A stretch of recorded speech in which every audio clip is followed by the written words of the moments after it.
que los Estados Unidos de Norteamérica no aparecen en la Biblia, y lo venimos diciendo desde hace muchos años. Los Estados Unidos de Norteamérica, que tuvieron la supremacía política, militar y económica desde 1945, y que por más de 70 años jugaron el papel de policía, porque durante muchos años Estados Unidos estuvieron disque vigilando que no hubiera dictaduras o ayudar a las naciones que eran ocupadas por dictadores, luchar contra el terrorismo, como se inició desde el ataque a las Torres Gemelas. El presidente George Bush lanzó un ataque contra 3 naciones que fueron Irán, Irak y Afganistán, porque Afganistán había sido el nido o la cueva de un grupo llamado Al-Qaeda, donde posteriormente capturaron ahí en Islamabad al famoso líder Osama Bin Laden. Y esta guerra contra el terrorismo, ¿verdad?, fue llevada durante los últimos 20 años, y finalmente nos damos cuenta que con la nueva administración actualmente del presidente Joe Biden, los errores tan grandes que han cometido ha hecho que ahora, con la actuación que Estados Unidos tuvo, le llaman ahora un tigre de papel. Estados Unidos ya no es la nación que era. Ahora China ya sabe que puede invadir Taiwán. Ahora Irán ya sabe que pueden continuar con las centrifugadoras produciendo el uranio 35 para fabricar la bomba atómica.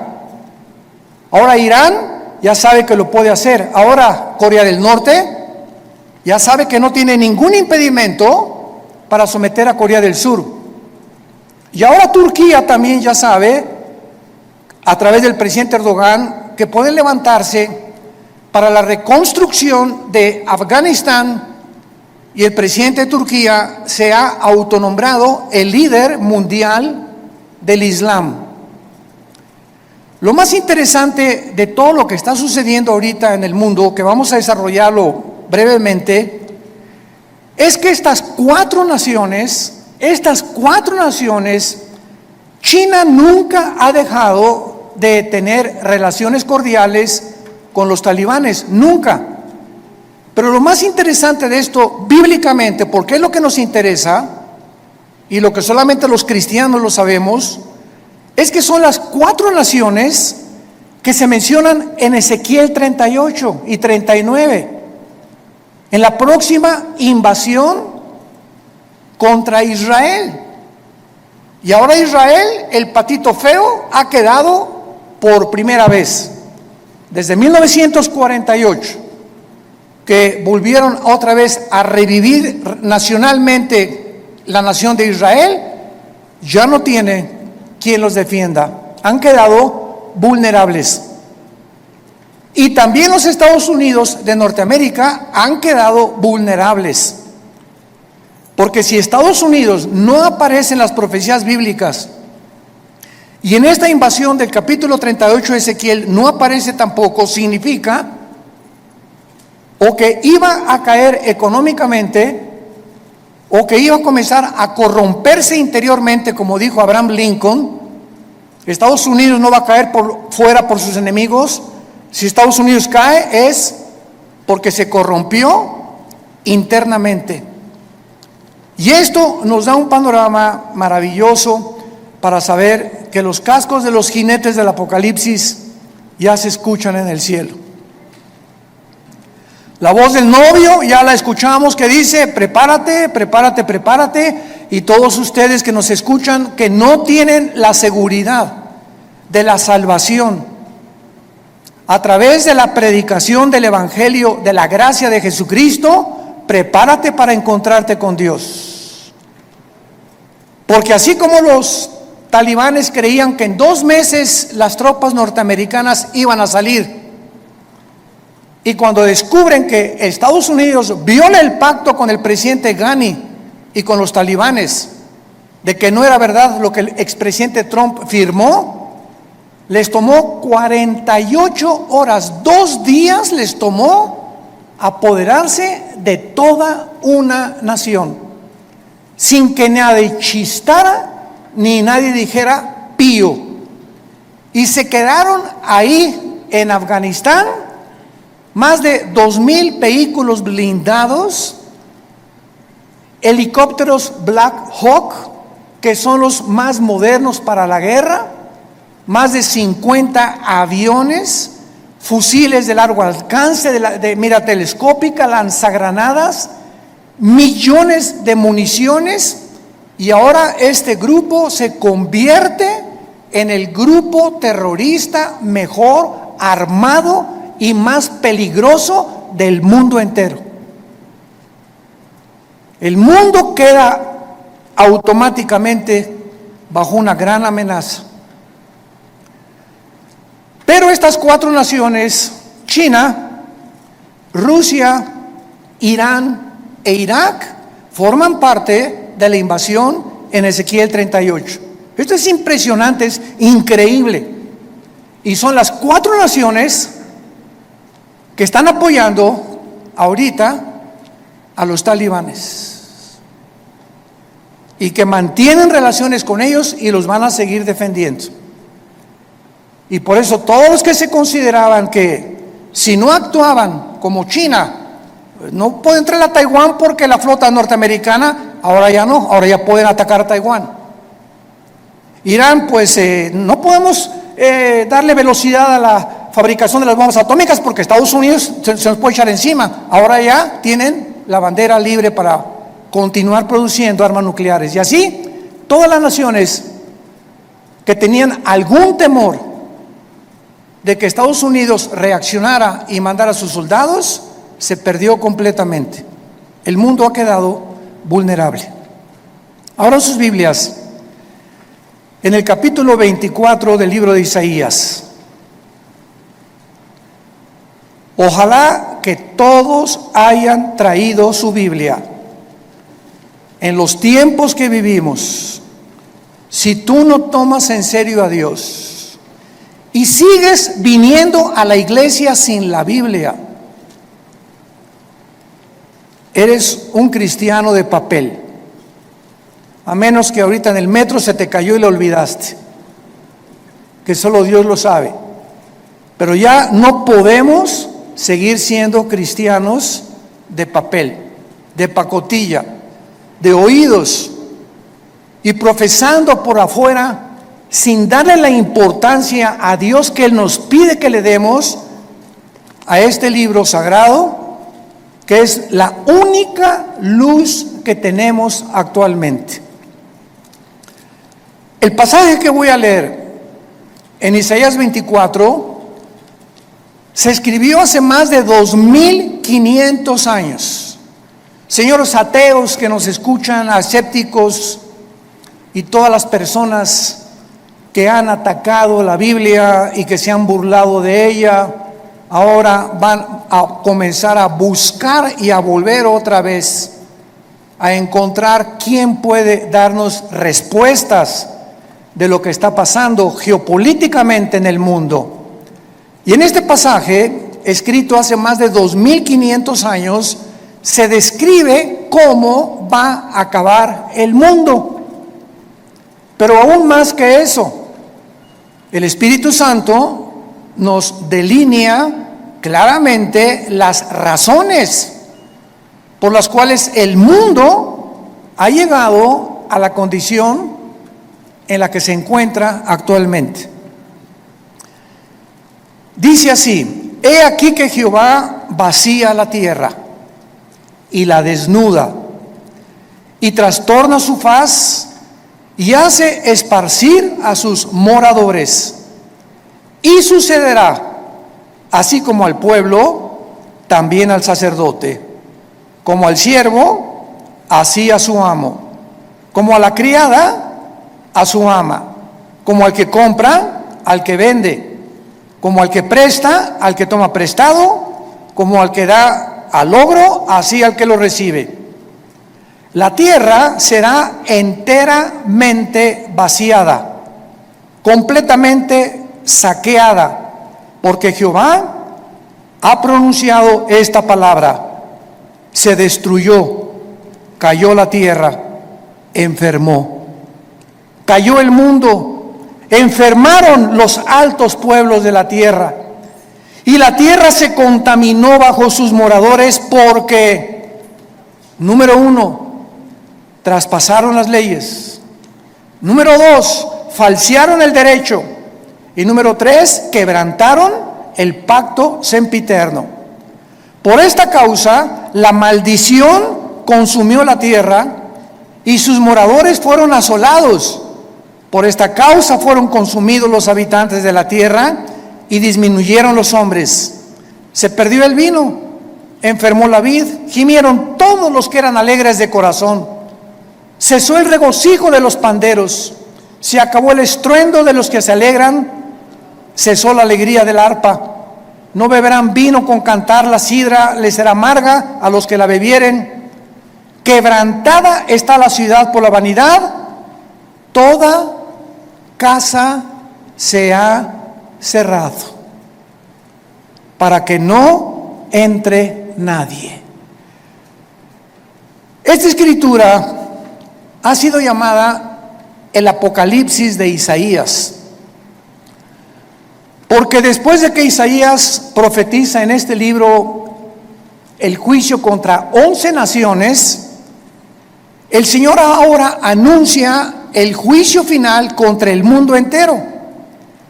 Ya el Señor Jesucristo había anunciado, Mateo 24:21, porque habrá gran tribulación en el mundo como nunca jamás la ha habido antes.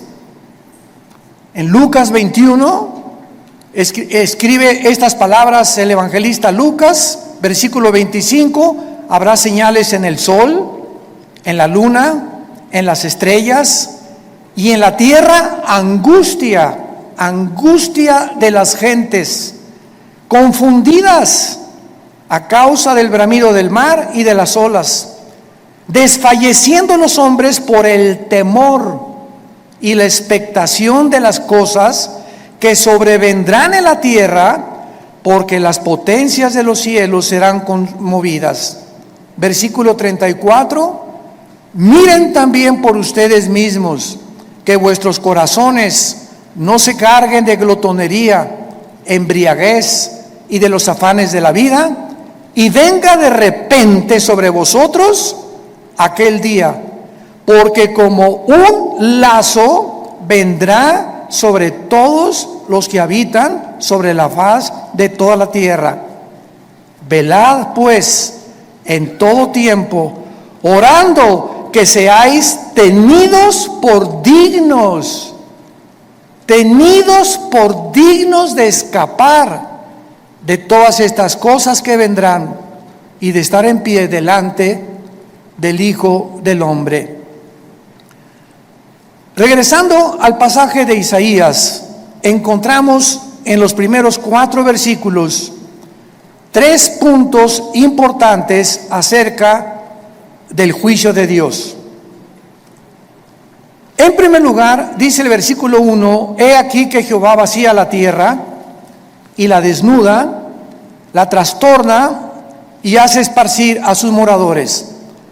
En primer lugar, encontramos que va a ser Dios y su Hijo Jesucristo, como lo vamos a ver a continuación, los agentes que van a juzgar al mundo.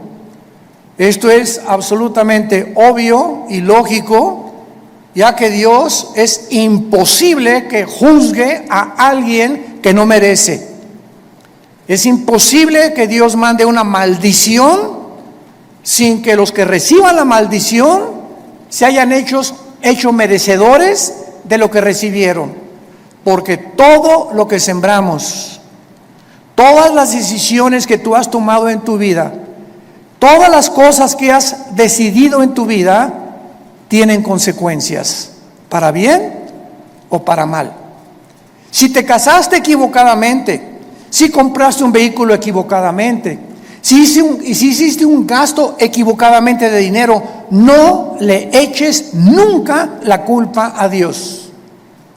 Somos personas, individuos responsables moralmente de nuestras acciones. Y por esta responsabilidad y esta libertad y libre albedrío que tenemos para hacernos merecedores que lo que sembramos tenemos que recoger, tenemos que formar y normar nuestra vida de aquí en adelante. Dice la Biblia en Hechos capítulo 17, versículo 30 al 31, lo mismo. Veamos cómo los apóstoles anuncian quién va a juzgar al mundo.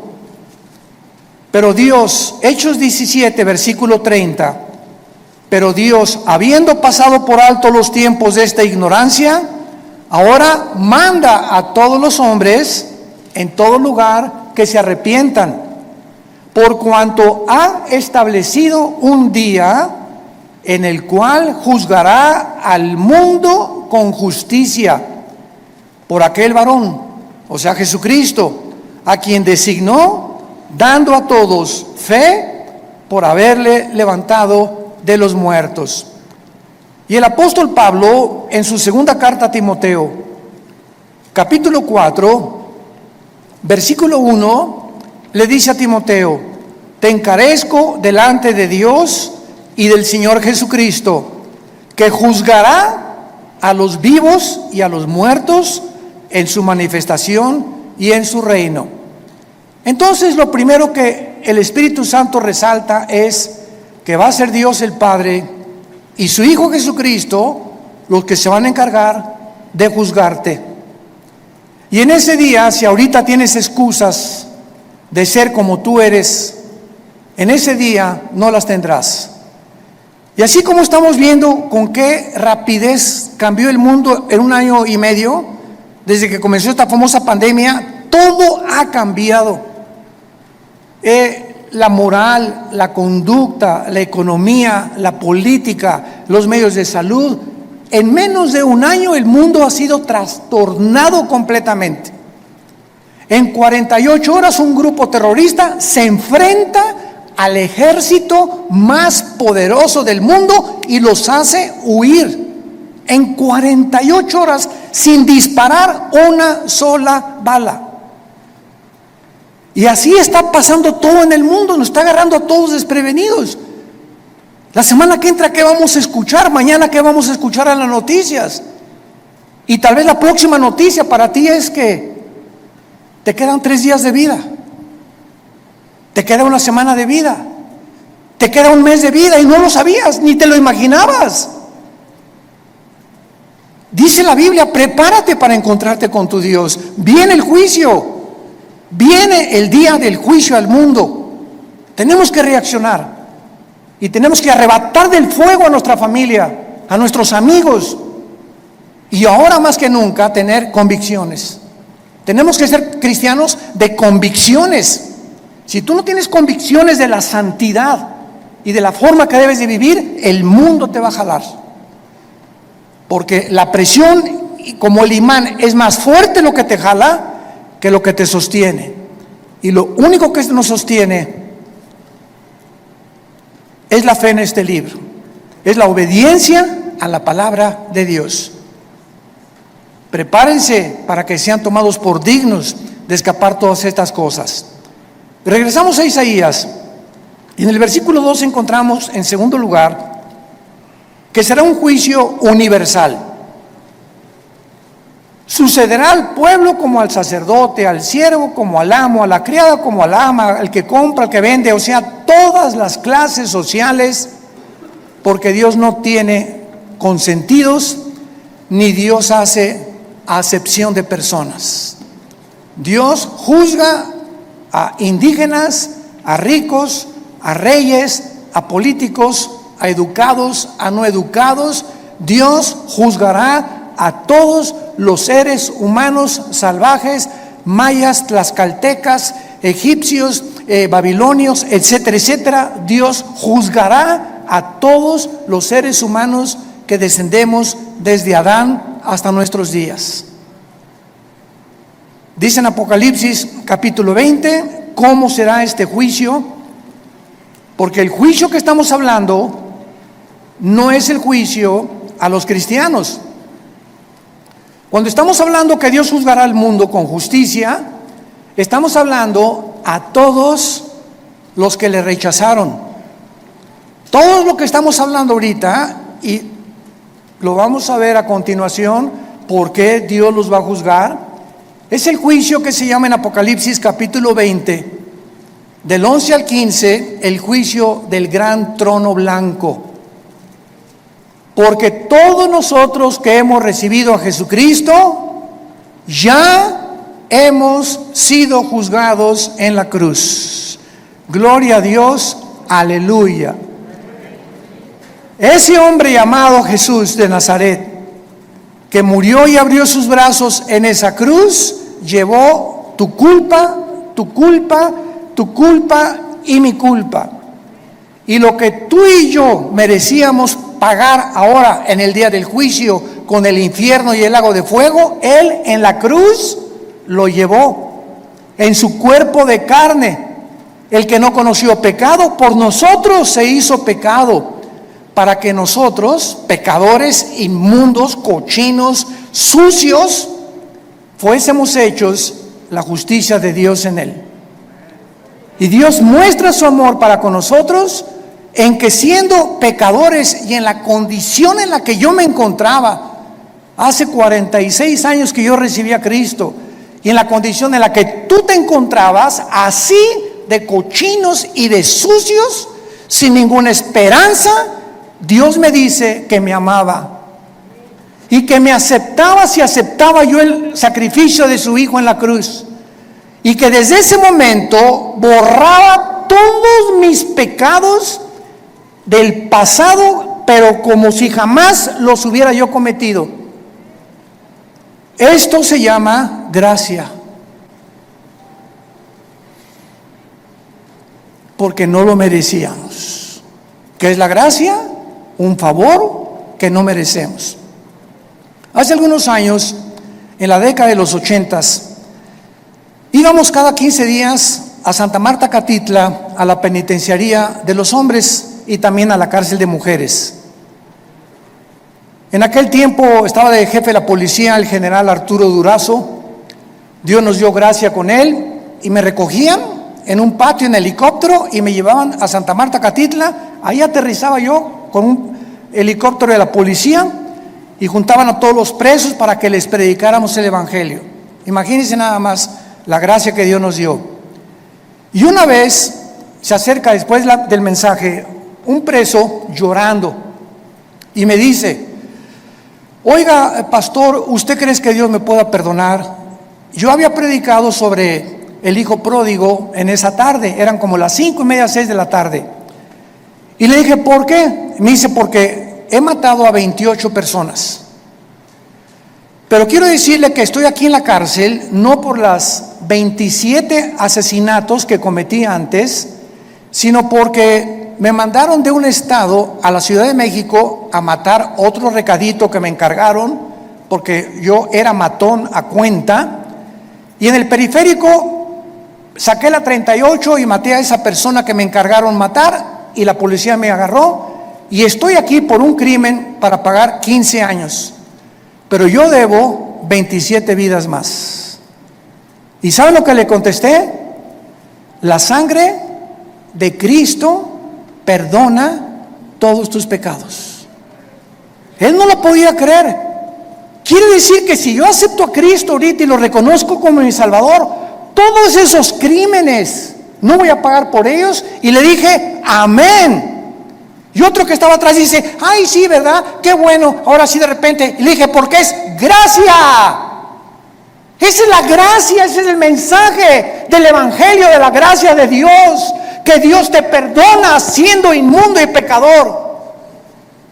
Porque nadie merece irse al cielo, nadie merece el perdón. Dios nos lo da en su amor en la cruz. Esta palabra gracia no aparece en ninguna religión. En ninguna religión. Y hay cristianos que todavía no han entendido el significado de la palabra, por gracia somos salvos por medio de la fe. Es la fe la que nos da la gracia de Dios. El creer lo que Él hizo en la cruz nos hace, nos abre para que Dios tenga a favor de nosotros, se compadezca de nosotros y nos regale el amor de su Hijo Jesucristo. ¿Qué mensaje tan glorioso tenemos? Yo quiero decirte a ti que nos estás viendo por la televisión y ustedes que están aquí presentes. Me puedes decir, yo he abortado 8 niños, llevo 3 divorcios, he matado, he adulterado, he hecho aquello. Si tú recibes a Cristo, Dios te perdona. Y en este día del juicio, tú no estarás presente, porque Él pagó por ti y por mí, y por eso vivimos tan agradecidos, humillados, después de lo que Él hizo en nuestro lugar en esa cruz.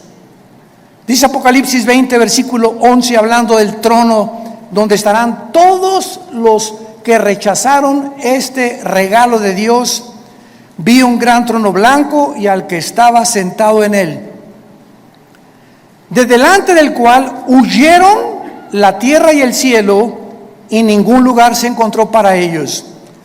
Esto nos habla que este juicio será después del milenio, porque los que estén en este juicio van a ver cómo desaparece la tierra y los cielos, y después de este juicio Dios hará nuevos cielos y nueva tierra.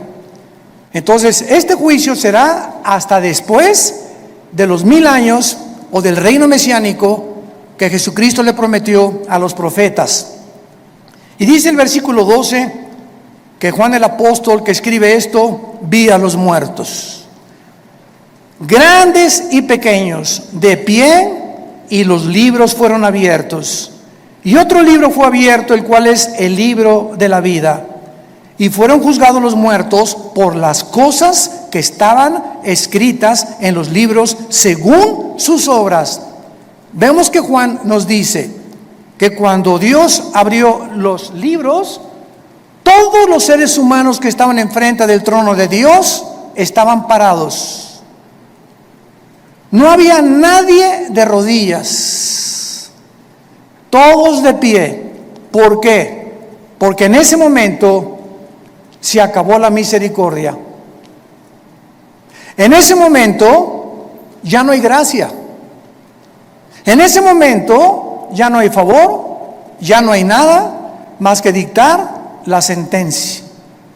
La gracia, el favor, la misericordia están hoy que tú me escuchas delante de ti a través del mensaje del Evangelio de la gracia de Jesucristo. Pero si después de esta vida tú rechazas lo que te está Dios ofreciendo en este momento, se acabó, porque eres responsable. Somos sometidos a la ley de la responsabilidad individual, y cuando tú te mueras, te morirás en tus pecados, porque tú así lo decidiste. Como dijo un predicador hace algún tiempo, Dios no manda a nadie al infierno. Dios no manda a nadie al infierno, ellos se van solitos. Dios dio a su Hijo en la cruz, y si tú te condenas es porque tú escogiste pasar la eternidad lejos de Dios, porque en esta vida rechazaste a Dios y no lo quisiste, menos te gustará seguir con Él después de muerto. Los libros van a ser abiertos, todos tus pensamientos, todas tus palabras y todas tus acciones serán traídas delante de ti como en una película. Y observamos que Dios te va a juzgar por las obras. Qué irónico, ¿verdad? La salvación es por gracia sin las obras, pero el juicio será por las obras, por lo que tú hiciste. Y ahora, por lo que nosotros hicimos, Dios nos perdona, pero el día del juicio no lo vas a soportar. Y en tercer lugar, regresamos a Isaías 24, dice el versículo 3 y 4, que este juicio devastará completamente el mundo. La tierra será vaciada, versículo 3, Isaías 24, completamente saqueada. Jehová ha pronunciado esta palabra: la tierra se destruyó, enfermó, Cayó el mundo, blasfemaron los altos pueblos de la tierra, y la tierra se contaminó bajo sus moradores, porque traspasaron las leyes, falsearon el derecho y quebrantaron el pacto sempiterno. Estas características del versículo 4 ya las podemos ver. ¿En qué planeta estamos tú y yo viviendo? En un planeta donde el aire ya está contaminado. Las frutas, las cosechas, la agricultura, los campos están contaminados. El mar inmensamente contaminado. La comida contaminada. Todo a nuestro alrededor es un mundo contaminado. Y lo más interesante que vamos a descubrir a continuación es que ahorita las naciones, el efecto global y el clima, están luchando las naciones por mejorar el clima, sin que los líderes de las naciones se den cuenta, porque hay un velo en sus mentes que no pueden entender la realidad de lo que nos rodea. Creen que se debe pues a los hidrocarburos y esto y el otro, que tienen algo que ver, pero de acuerdo a la Biblia, la contaminación del planeta está asociada con nuestros pecados. Mientras más inmoralidad hay en el mundo y mientras más maldad hay en el mundo, la tierra sufre igualmente que nosotros. Y esto lo podemos ver claramente, para confirmarlo, cuando Dios creó el paraíso o el huerto del Edén, donde todo era perfecto. ¿Se acuerdan?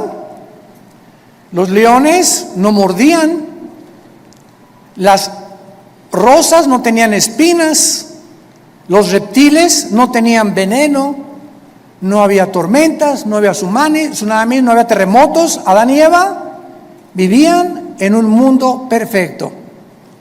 Y cuando Adán y Eva pecan, qué interesante, toda la ecología del mundo cambia inmediatamente.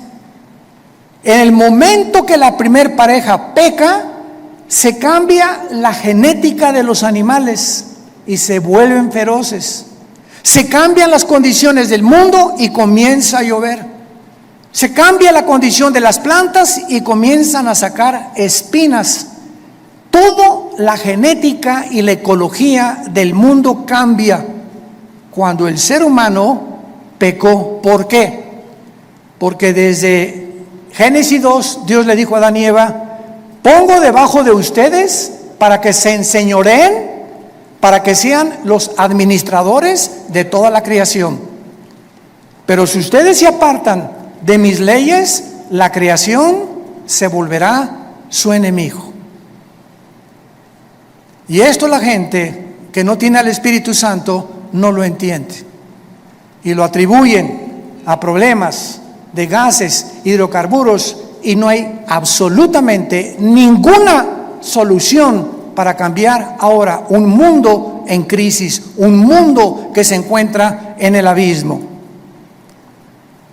Ahora veamos a continuación las causas del juicio en el versículo 5 que acabamos de leer.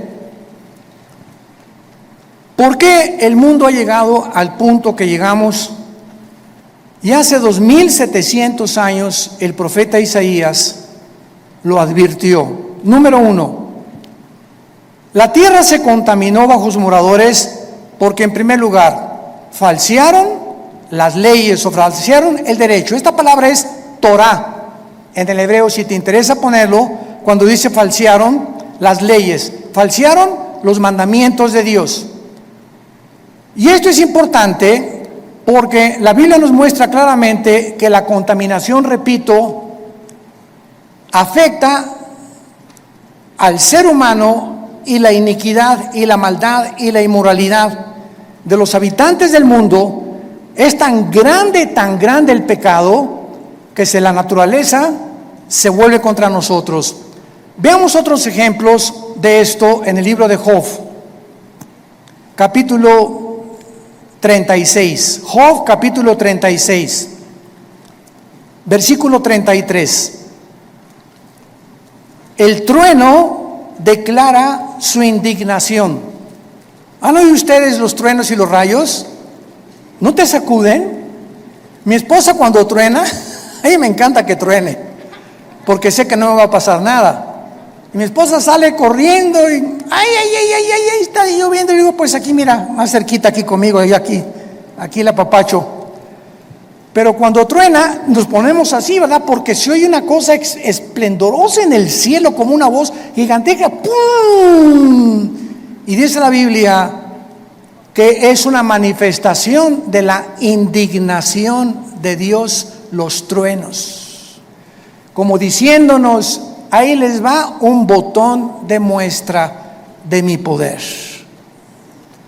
Y la tempestad proclama su ira contra la iniquidad.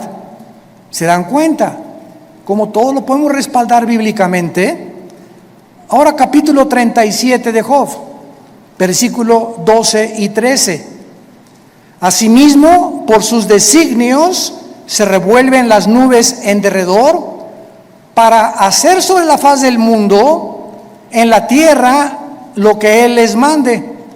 Unas veces por azote, otras por causa de la tierra, otras por misericordia las hará venir. Nos damos cuenta que las lluvias es una misericordia de Dios, mas no las inundaciones. Entonces, Dios hace llover muchas veces por misericordia de nosotros.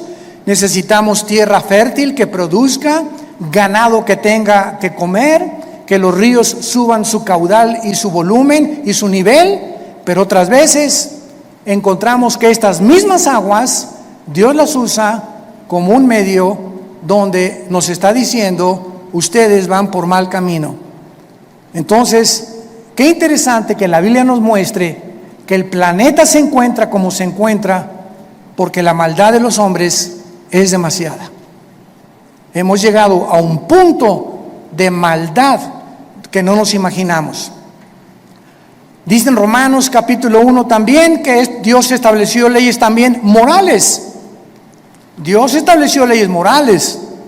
Cuando creó el mundo, Dios primero hizo las leyes de la gravitación, las leyes del electromagnetismo y las leyes nucleares.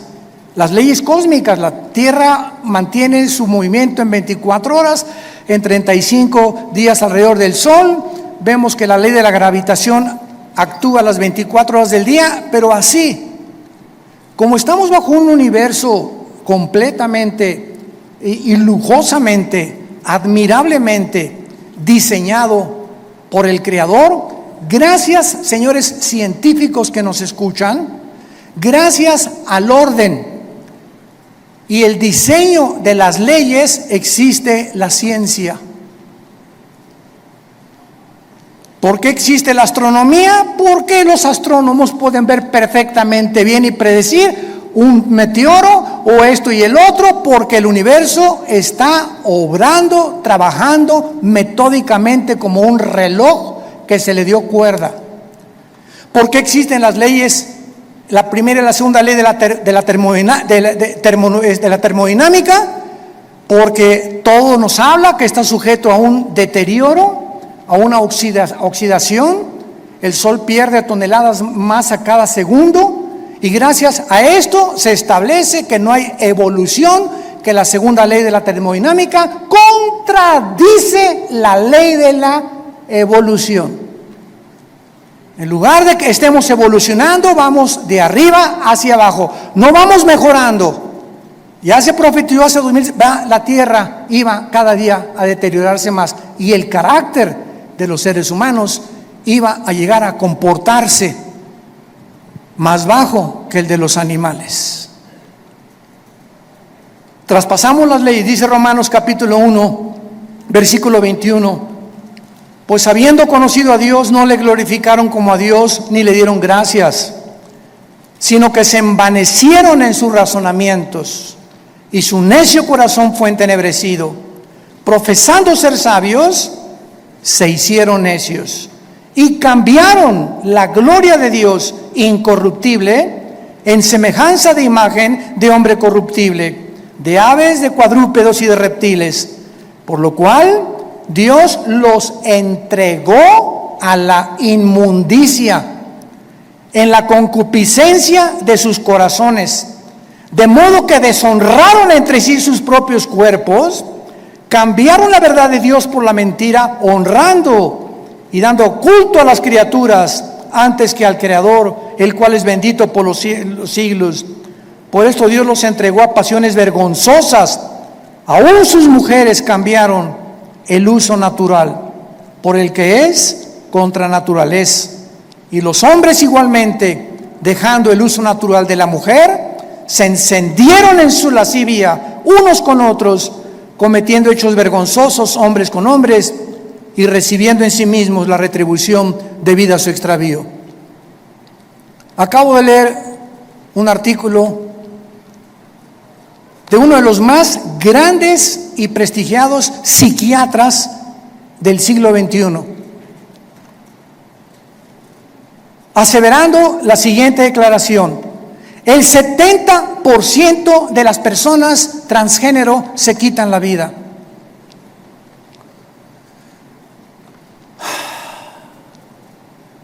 El 70% de las personas que intentaron cambiar la naturaleza con la cual nacimos, le dijeron a Dios: te equivocaste, yo no soy hombre, soy mujer, no soy mujer, soy hombre.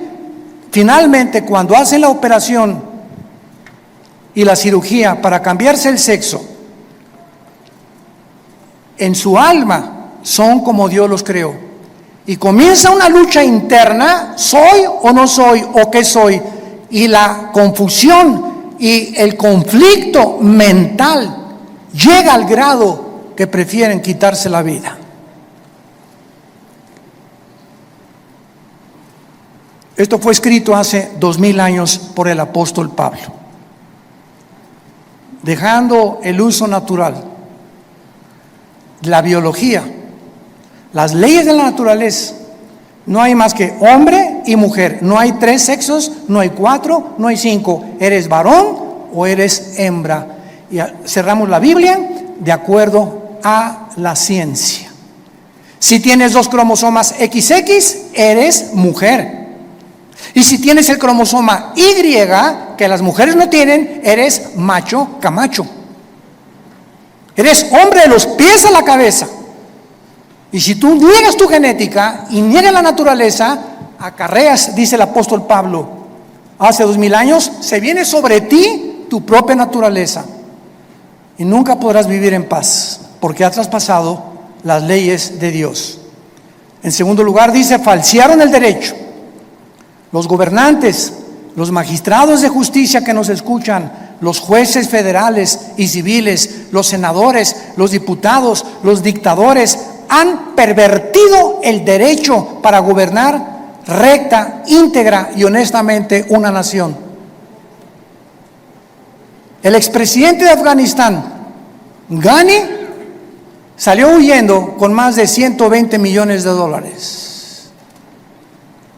como todo buen político corrupto. Y si vemos una gangrena, un veneno que está ahorita en las naciones, es precisamente ese: la corrupción. No es el pueblo lo que les interesa, son sus intereses personales. Me voy a llevar lo más que pueda del pastel en el poco tiempo que tengo que ejercer mi derecho, antes de que acabe todo.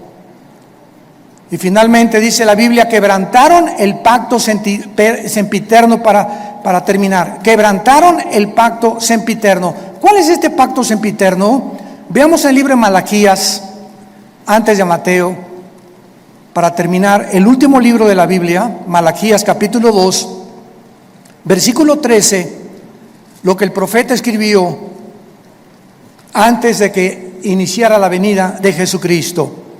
Malaquías 2, versículo 13: y esta vez haréis cubrir el altar de Jehová con lágrimas, de llanto y de clamor.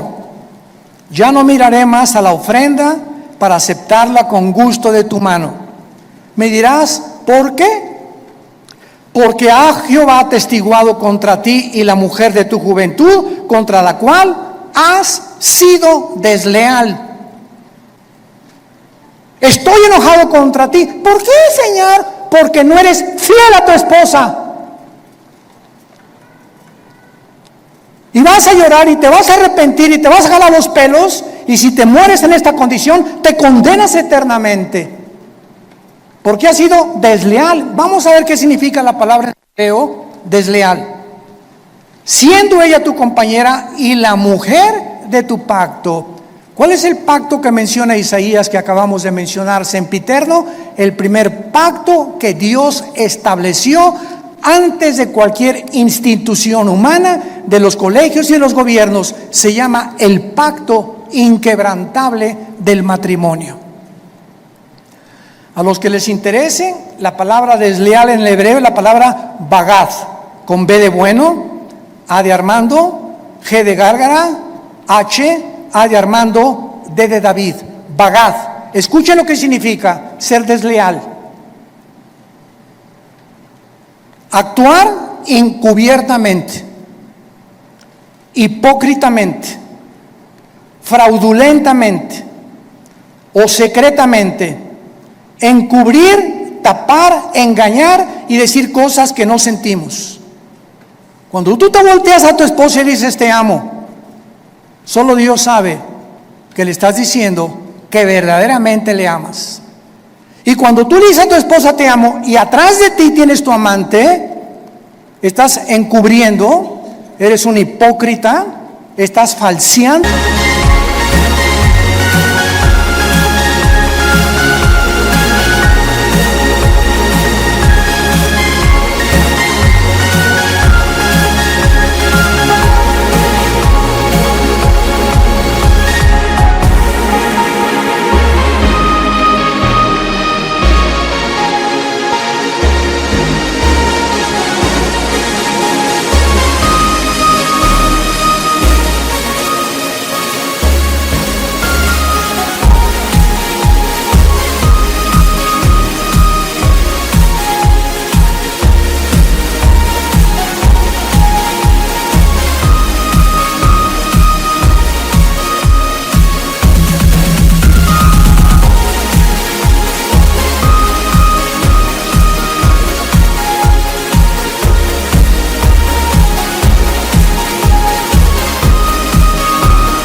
Completamente y Dios te está escuchando y eso Dios lo tiene que castigar.